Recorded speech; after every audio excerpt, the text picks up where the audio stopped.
Baik, selamat datang kembali di mata pelajaran Asisten Keperawatan dan Caregiver dalam elemen ilmu penyakit dan penunjang diagnosis.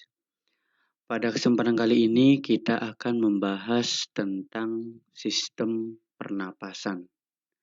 Sebelum kita belajar nanti tentang penyakit yang berkaitan dengan sistem pernapasan, di sini alangkah baiknya kita pahami terlebih dahulu bagaimana anatomi dan fisiologi sistem pernapasan manusia.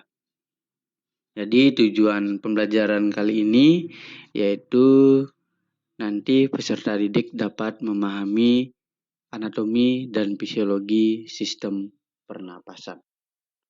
Yang pertama kita bahas terlebih dahulu apa sih yang dimaksud dengan pernapasan. Ya, jadi sederhananya pernapasan itu adalah proses menghirup oksigen dan mengeluarkan karbon dioksida atau CO2. Ya, di mana fase menghirup oksigen ini disebut dengan fase inspirasi. Kemudian fase mengeluarkan oksigen ini adalah disebut dengan fase ekspirasi. Kemudian setelah kita tahu apa itu pernapasan, selanjutnya kita bahas apa saja sih saluran pernapasan tersebut. Atau bahasa anatomisnya di sini adalah tract respiratory. Ya, jadi yang pertama diawali dari rongga hidung. Kemudian akan melewati paring, laring, trakea, kemudian bronkus, bronkiolus, dan yang terakhir adalah alveolus, di mana nanti tempat atau lokasi terjadinya pertukaran antara oksigen dan karbon dioksida. Ya, itu di akhir yaitu di alveolus. Baik, kita bahas satu-satu di sini. Yang pertama yaitu rongga hidung. Ya, di dalam rongga hidung ini terdapat rambut hidung dan kelenjar mukus, di mana fungsinya di sini adalah berfungsi untuk menyaring udara yang masuk ke dalam saluran pernapasan selanjutnya.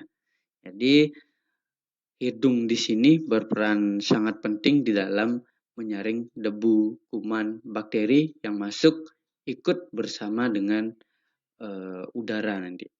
Selain sebagai saluran pernapasan, hidung di sini juga berfungsi sebagai indera penciuman. Kemudian selanjutnya adalah paring.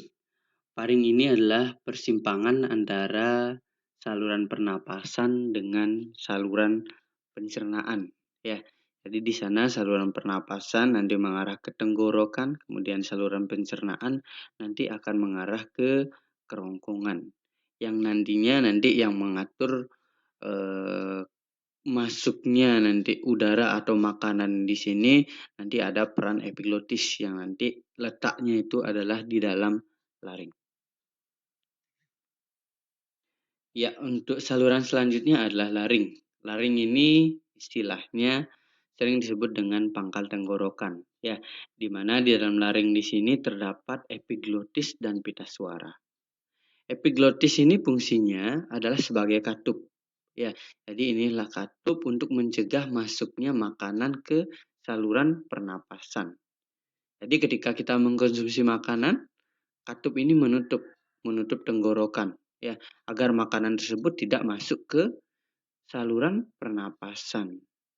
Ya, jadi itu katup epiglotis inilah dia yang berperan untuk mengatur makanan tersebut agar masuk ke kerongkongan, tidak masuk ke tenggorokan. Karena di dalam leher kita ini terdapat persimpangan, ya. Nanti ada saluran di sana, ada saluran tenggorokan dan kerongkongan, di mana tenggorokan itu erat kaitannya dengan sistem pernapasan, namun kerongkongan itu adalah erat kaitannya dengan sistem pencernaan. Jadi epiglotis inilah yang memiliki peran penting di dalam fungsi tersebut. Kemudian trakea, ya. Trakea ini letaknya adalah di depan kerongkongan, di mana tersusun atas tulang rawan yang berbentuk cincin. Nah, di dalam trakea ini terdapat silia, di mana silianya ini adalah berfungsi untuk menangkap kuman bakteri yang masuk bersama dengan udara tadi. Ya, jadi setelah dilakukan penyaringan di hidung, kemudian penyaringan kedua selanjutnya ini akan terjadi di trakea melalui fungsi dari silia tersebut. Jadi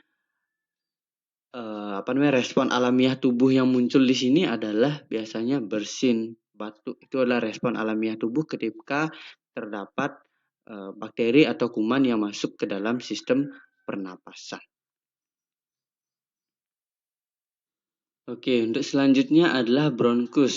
Bronkus ini adalah percabangan dari trakea ya, yang menuju ke paru-paru kanan dan paru-paru kiri. Nah, untuk anatomisnya di sini, bronkus kiri itu lebih mendatar, lebih panjang dan lebih sempit dibandingkan dengan bronkus kanan.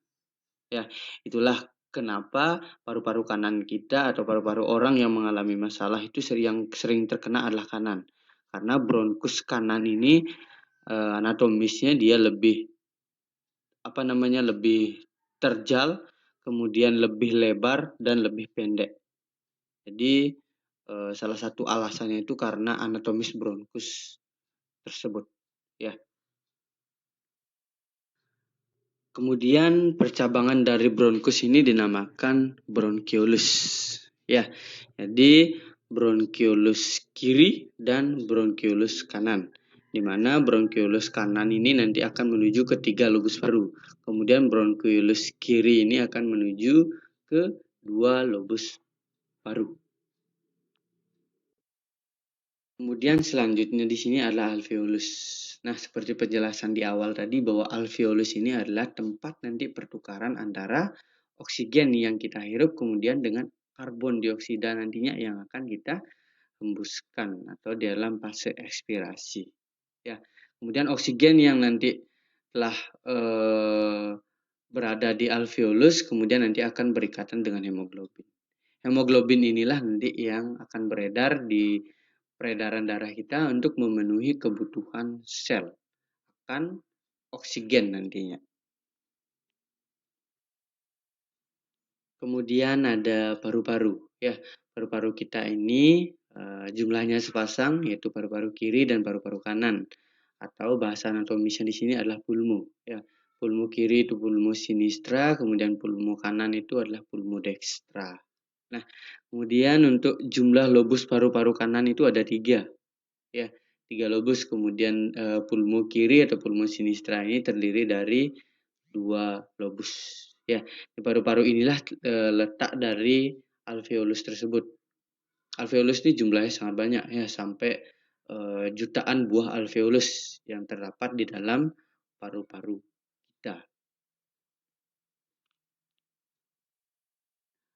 Baik, setelah mempelajari tadi bagaimana sistem pernapasan manusia, kemudian apa saja saluran pernapasan tersebut, sekarang mari kita coba jelaskan sebagai refleksi terhadap pembelajaran yang sudah kita lewati bersama. Ya, silakan dibuat di dalam buku tulisnya, kemudian diupload di Google Classroom. Sebutkan dan jelaskan bagian-bagian dari yang ada di dalam gambar tersebut. Ya, sampai di sini dulu pertemuan kita tentang sistem pernapasan. Nanti jika ada pertanyaan terkait dengan apa yang kita bahas tadi, silakan disampaikan pada sesi tatap muka nanti di sekolah. Ya, terima kasih. Semoga apa yang kita bahas tadi dapat bermanfaat untuk kita semua dan sampai jumpa di pertemuan tatap muka nanti. Terima kasih dan sampai jumpa.